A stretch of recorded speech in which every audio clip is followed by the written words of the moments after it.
กตัญญูรู้คุณเป็นบุญใหญ่บุญอื่นใดมีอยู่เท่าภูผา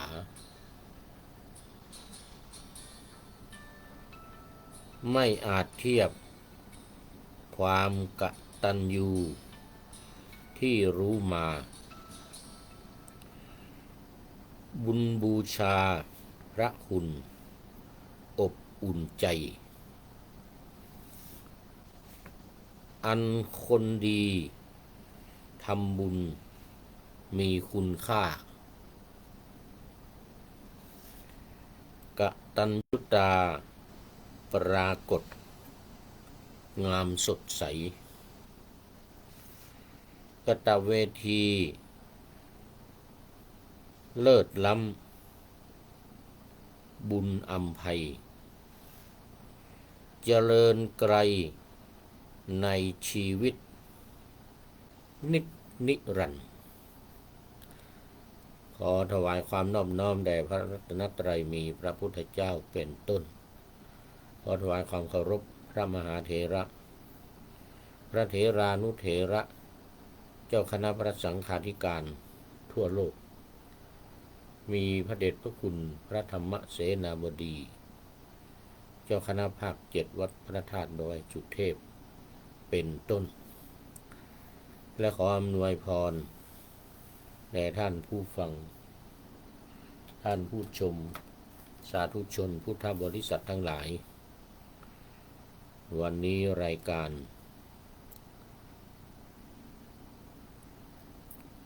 ธรรมทัศน์ของวัดพระธาตุดอยสุเทพออกอากาศทางสถานีวิทยุวปท2จังหวัดเชียงใหม่มีร้อยเอกจำนงปัญญาวัฒโนเป็นหัวหน้าสถานีและอาตมาภาพพระครูปริยัติยานุศาสตร์เป็นผู้บรรยายเป็นประจำทุกวันเวลา7:30 น.ถึง8:00 น.วันนี้ก็บันทึกเสียงล่วงหน้ามา1 วันจากห้องส่งสถานีวิทยุพระพุทธศาสนาแห่งชาติและจริยธรรมวัดพระธาตุดอยสุเทพเนื่องจากว่าตอนนี้รับหน้าที่มาเฝ้าสถานี3-4 วันปรากฏว่าได้รับแจ้งมาตอนเย็นนี้ว่าต้องเพิ่มอีก1 วันคือวันมะรืนเนื่องจากว่า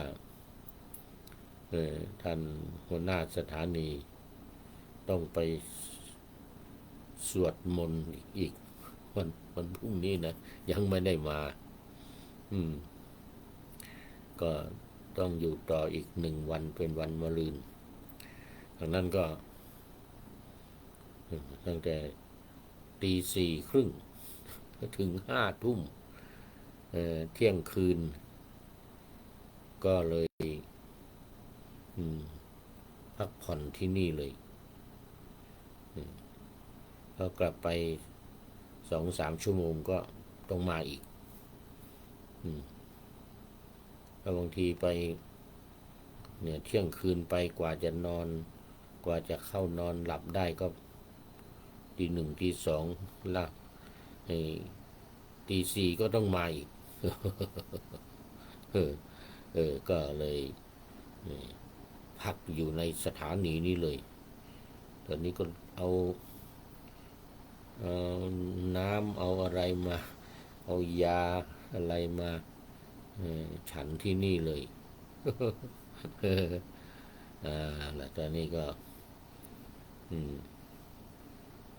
ค่อนข้างดึกไปนิดหนึ่งวันนี้เนื่องจากว่ามีงานเยอะ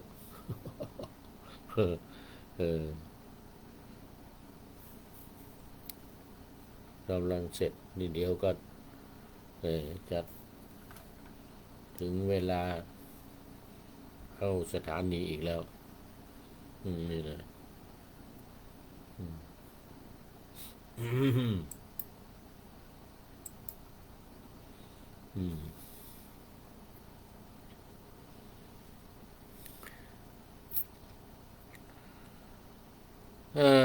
และตอนนี้ก็เข้ามาสู่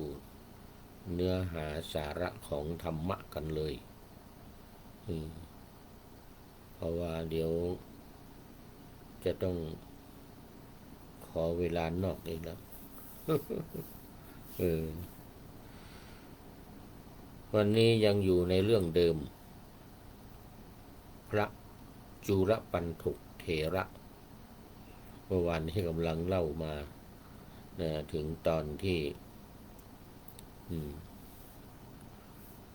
พระเถระถูกไล่ให้ไปตาย ถูกไล่ออกจากวัดพี่ชายเล่าไปแล้วเมื่อวานนี้แต่ยังไม่ทันออกไปละออกจากวัดไปแล้วแต่ว่ายังไม่ทันไปตายยังไม่ทันไปกระโดดหน้าผาคือความคิดว่าจะไปกระโดดหน้าผาตายเพราะว่าถูกพี่ชายไล่ออกจากวัดเพราะคิดว่าเป็นคนหัวทื่อเรียนอะไรก็ไม่จำสอนคาถาได้แต่คาถาไม่รู้ความหมายที่ว่าคาถานี้ไม่ใช่คาถาเครื่องรางของขลังเนี่ยเป็นคาถาที่ใช้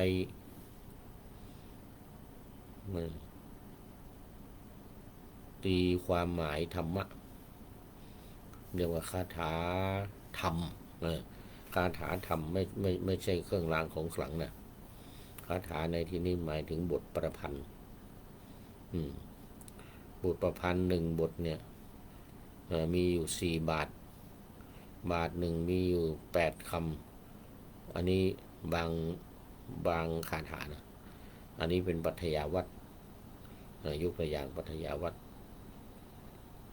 มี8 คำแล้วก็4 บาทก็เป็น32 คำจุลปันถกบวชเข้ามาแล้วท่องไม่ได้สักบทนอกจากไม่รู้ความหมายแล้วบทก็ยังท่องไม่ได้ในบาลีว่ามีบทเป็นอย่างยิ่งนะคือได้ลืม1 บทแต่ก็ไม่รู้ความหมายเพราะไม่รู้นะเมื่อกี้ไม่จำพี่ชายก็เลยบอกให้ไปศึกซะให้ไปตายซะเหมือนกันนะก็ตื่นเช้าก็ออกจากวัดไปปรากฏว่าพระพุทธเจ้าทรงทราบในข่ายคือยานของพระองค์ว่าท่านพระจุลปันถกเนี่ยได้ไปเข้าข่ายคือยานของพระพุทธเจ้าองค์ทรงทราบว่าบารมีมาถึงแล้วมีอุปนิสัยจะได้บรรลุเป็นพระอรหันต์เนี่ยก็เลยรีบไปพระองค์รีบเสด็จไปต้องเหาะไปนะถ้าเดินนี่ไม่ทันประทับเดินจะเดินไวยังไงก็ไม่ทันพอจุลปันถกไปจะกระโดดหน้าผาแล้วจะตายแล้วต้องเหาะไปเหาะจากวัดไปลงข้างหน้าท่านพระเถระจุลปันถกนะให้กำลังเดินไปพระองค์เหาะไปข้ามไปข้างหน้าเนี่ยประทับอยู่ข้างหน้าหยุด อยู่รับวันทกหยุดจะไปไหนพระองค์กูจึงทราบแล้วว่าจะไปโดดหน้าผาตายเออก็แกล้งถามไปอย่างนั้นแหละโอ้พี่ชายบอกให้ผมไปตายว่างั้นบอกให้ผมไปตายวันท่านไล่ออกวัดว่างั้นเออไล่ให้ข้าพระองค์ไปตายว่างั้นนะจะไปตายแล้วเนี่ยจะไปโดดหน้าผาแล้วเอาทำไมอ่ะไปโดดทำไมมันโอ้มันต้องไปตายเออเรียนหนังสือไม่จำเหมือนกันนะสมองทึบท่องอะไรก็ไม่จำขาดคาถาบาทหนึ่งก็ไม่ได้เหมือนกันนะมันหมดปัญญาแล้วเหมือนกันนะจะไปตายแล้วนะโอ้หยุดอย่าเพิ่งไปตายเหมือนกันนะพระพุทธเจ้าเนี่ยนะพระพุทธเจ้านี่ก็โอ้อย่าเพิ่งไปตายเอาผ้าให้หนึ่งผืนผ้าขาวใสสะอาดให้หนึ่งผืนไปโน่นไปนั่งอยู่นู่นนี่บริกรรมผ้านี่ถือผ้านี่ด้วยแล้วก็บริกรรมว่ารัชโชหะระนังรัชชังหรติรัชโชหะระนังรัชชังหรตินี่นะว่าอย่างเงี้ยมันไม่ต้องไปรู้ความหมายอะไรหรอกว่างั้นนะว่าแค่เนี้ยรัชโชหะระนังรัชชังหรตินี่นะเพราะว่าถึงจะทำความเข้าใจแล้วมันก็ไม่รู้อยู่แล้วเพราะว่าสมองเสื่อมสมองทึบไม่ยังไม่ต้องทำความเข้าใจอะไรมันถือผ้านี้ไว้แล้วก็บริกรรมว่าละโชหะระนังละชังหรติแกก็ว่าไปตามเนี้ยแกก็ไม่รู้ความหมายนะ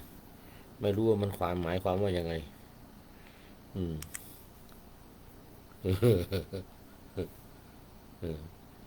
ความจริงความหมายมันก็มีละโชหะระนังนี่นะคือนำความนำธุลีนำความไม่สะอาดเนี่ยไปความสะอาดเนี่ยจงนำความไม่สะอาดเนี่ยออกไปหมายถึงว่าความหมายจริงๆพระพุทธเจ้าคือออกจากจิตคือหมายถึงกิเลสนะไอ้น้ำความจริงราชาเนี่ยแปลว่าน้ำย้อมนะเอาน้ำย้อมนี้ออกไปหมายถึงว่าหมายถึงกิเลสหมายถึงกิเลสให้ไปท่องแต่ว่าอันนี้ไม่รู้เรื่องท่านพระเถระไม่รู้เรื่องจุลปันถกนี่นะก็ไปท่องตามที่พระพุทธเจ้าว่าเนี่ยก็ถือผ้าไปด้วยท่องไปท่องมาก้มดูผ้าผ้านี้มันทำไมมันดำมาแบบนั้นนะพระพุทธเจ้าให้มาสีขาวบริสุทธิ์ไอ้ตอนนี้มันดำปีเลยแบบนั้นนะตอนนี้มันดำอ่ะบรรลุเป็นพระอรหันต์เป็นอรหันต์ได้ยังไงผ้าดำคือเอาไปเทียบมันบารมีมาถึงอย่างว่าไปเทียบกับจิตของเราเนี่ยเป็นจิตที่บริสุทธิ์แต่มันมีกิเลสทั้งหลายเนี่ยเข้ามาทำให้จิตเศร้าหมองไอ้เดาที่ท่องไม่ได้ท่องไม่จำนี่ก็เพราะว่ากิเลสเข้ามาครอบงำเหมือนกันกิเลสเข้ามาครอบงำบรรลุเป็นพระอรหันต์พระองค์ทรงทราบพระองค์เสด็จกลับไปพนกุฎีแล้วที่เวลุวันที่เมืองราชคฤห์พระองค์ก็จัดเสด็จกลับเข้าไปพนกุฎีแล้วก็ตรวจดูจุลปันถกบรรลุเป็นพระอรหันต์แล้วนี่นะ โอ้ลูกเป็นพระอรหันต์แล้ว อืมฉายแสงไปเอจุลบรรทกว่างั้นกลับมาอยู่วัดนี้ว่างั้น